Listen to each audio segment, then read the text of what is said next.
Hello everyone and welcome back to yet another video. Today we're taking a look at yet another indie title on Steam. Today's title is a 2D pixelated survival based management game called Sheltered. Now at first glance, many people might be turned off by this categorization, since it puts the game in the middle of a very off-putting Venn diagram. This particular Venn diagram being made up of the two game descriptions pixelated and survival. Two things that make most seasoned gamers raise a few shields of skepticism right off the bat. So already, Sheltered is off to a bad start. But let's put that aside for a second and try to judge the game for its gameplay and not which genre it belongs to or which art style its development team chose. Sheltered takes place in a post-apocalyptic landscape, where the world has seemingly been destroyed by nuclear war. Standard video game backstory 37B. You're put in charge of a small family of 4 and the underground bunker which they now inhabit. Your job is essentially to keep your family happy and alive, while also maintaining and upgrading the bunker to suit the inhabitants' needs. And yes, let's just get the massive elephant out of the room before someone suffocates in the couch pillows. Sheltered shares many similarities to Fallout Shelter,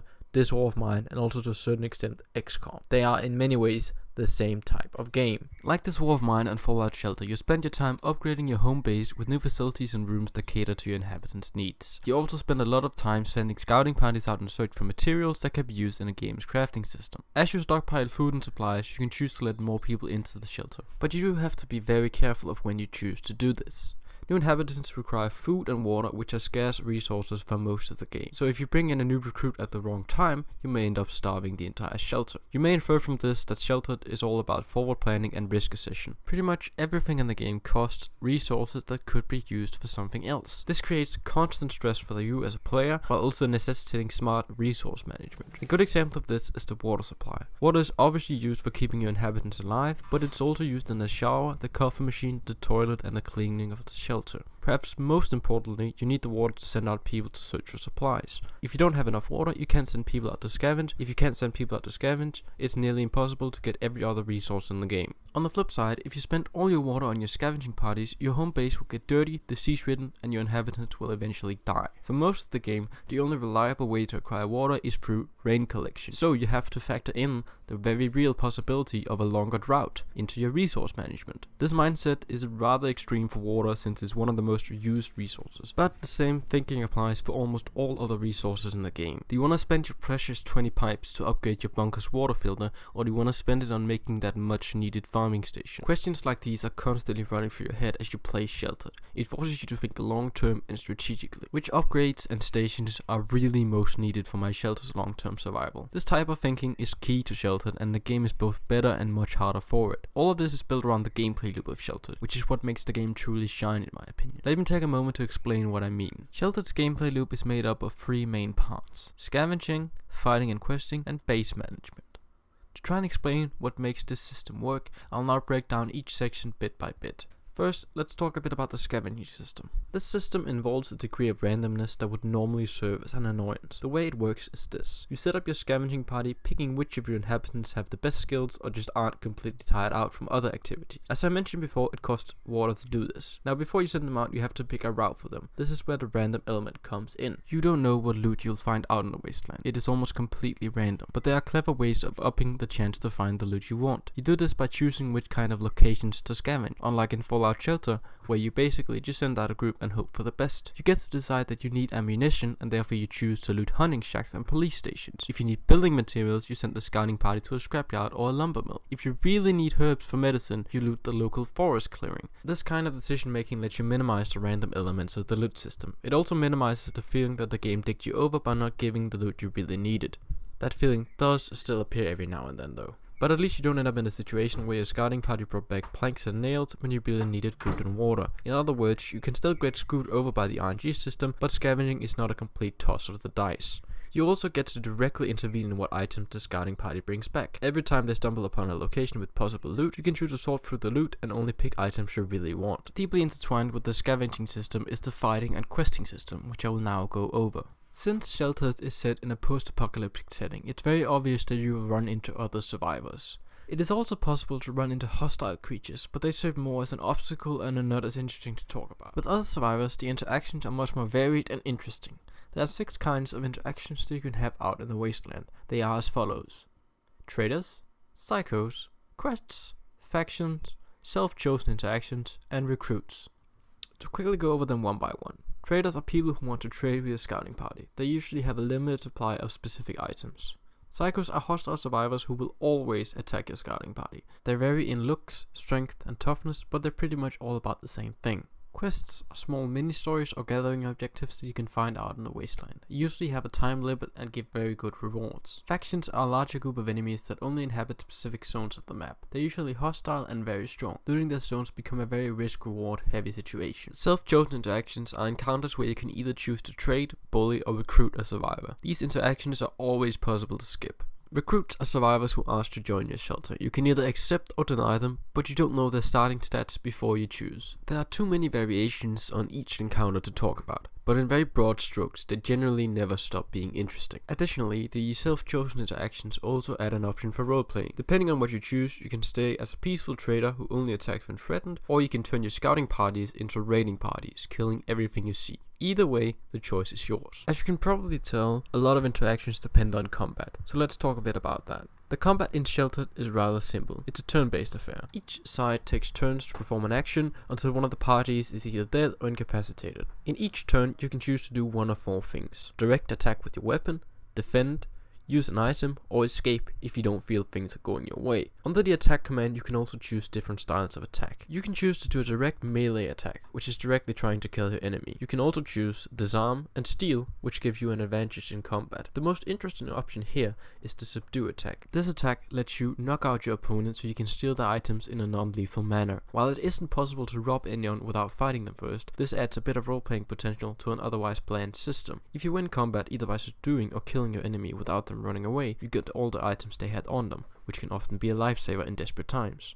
While the combat is very simple, it mostly serves as a way to make scavenging more interesting. I'm not saying that the game would not benefit from a more developed combat system, but at the same time I never felt like such a thing was needed while playing the game. In other words, the combat is not very deep, but it does its job to an acceptable level. And besides, you won't be spending most of your time in combat, because you'll be busy managing your home base, which brings me on to my next topic, base management. The base management aspect of Sheltered is where you'll be spending the majority of your time. It is also the glue that holds the rest of the gameplay together. Your shelter plays the role as both home, crafting station, storage and protection against outside dangers. The inhabitants who are not out scouting will be spending their time in the shelter. While they're there, you need to make sure they don't die. You do this by building various items which are scavenged materials. A toilet, shower, stove, and a few beds are among the first obvious things you will build. Besides building new items in your shelter, you also have a few permanent items that you'll need to continually upgrade. Among these are your water filter, which allows you to collect rainwater, your oxygen supply, which allows your inhabitants to breathe in the shelter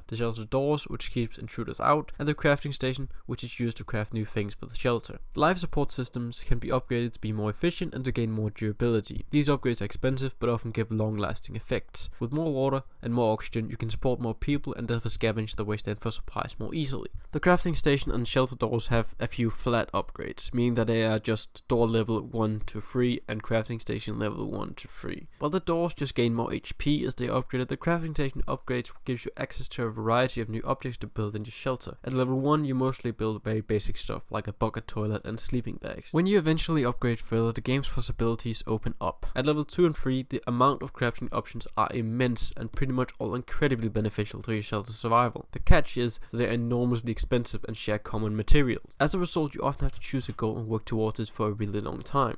And this, the long-term planning and commitment to a self-set goal, is a big part of why Sheltered's gameplay loop works so well. I said earlier that Sheltered's gameplay loop was what made it truly shine, and I really mean that. The 3 main parts of the loop work together perfectly in unison. You spend your time in the base thinking, damn, I better send people out to scavenge for more supplies so I can get that thing built that I really need. You spend your time in the wasteland thinking, whoa, I'm really looking forward to getting these supplies back to base so I can build that thing I really need. And you spend your time questing, hoping to get the items you need for that one special thing as a reward. As a result of this, you always have something you want to do in Sheltered. There will always be just one more upgrade you just gotta have because it would make your shelter just that much more perfect. This leads to what many have called the one more turn phenomenon, which refers to the tendency in turn-based strategy games to just take one more turn before quitting. Only Sheltered isn't turn-based, so that one more turn turns into just one more scavenging mission, which in turn turns into just 2 more hours of game time. Viewed separately, Sheltered's gameplay elements are not terribly unique or deep, but together they make a game worth playing for hours and hours on end. At this point, you might have realized that I quite like Sheltered. However, the game is not without its flaws, and even my love for the gameplay won't make me miss them. If we compare Sheltered to its competitors, we instantly see a few differences that may turn some people off. The main difference of Sheltered and the game This War of Mine is in its storytelling. This War of Mine actually has a clear storyline going on in the background that, while you can't change or affect, does bring the game to a close at some point. Sheltered attempts to give every player their own story by doing the standard name your replaceable characters thing, and pretty much leaves any story there. I'm afraid to say that this does not work quite as effectively as the developer most likely hoped. While you do feel a little invested in your Shelter family, it's not a big part of why you play this game. The gameplay does not lend itself to create the self-made stories that this sort of system aims for, even with the few roleplay options it has. Sheltered attempts to do some kind of story through the in-game journal as well. Here your characters comment on the events that have happened in your shelter. A neat little idea, but unfortunately the journal entries repeat themselves so often that I got word my family had contracted collective short-term memory loss from all the radiation that managed to get through when I accidentally left the shelter door open that one time. It becomes difficult to believe in a character's dread over having killed another living being when they have a kill-death ratio that would earn them at least the rank of Master Guardian Elite.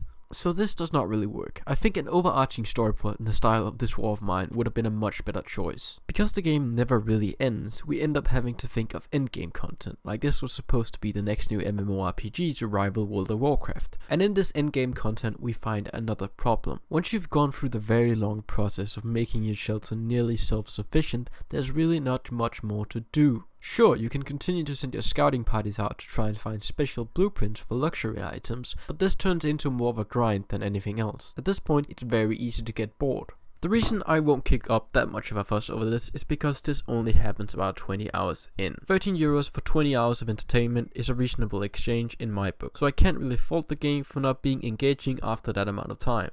In conclusion, I think Sheltered is a very fun and addicting game with a few flaws that keeps it from being perfect. At this point, it's one of the best survival games I've played, which is actually saying quite a lot. If any of what I've said for the last 12 minutes has not turned you off, then do yourself a favor and pick up Sheltered as soon as you can. If not at full price, then definitely on the next Steam sale. That about wraps me up for now. Thank you for watching, and I hope to see you all in the next video. Bye!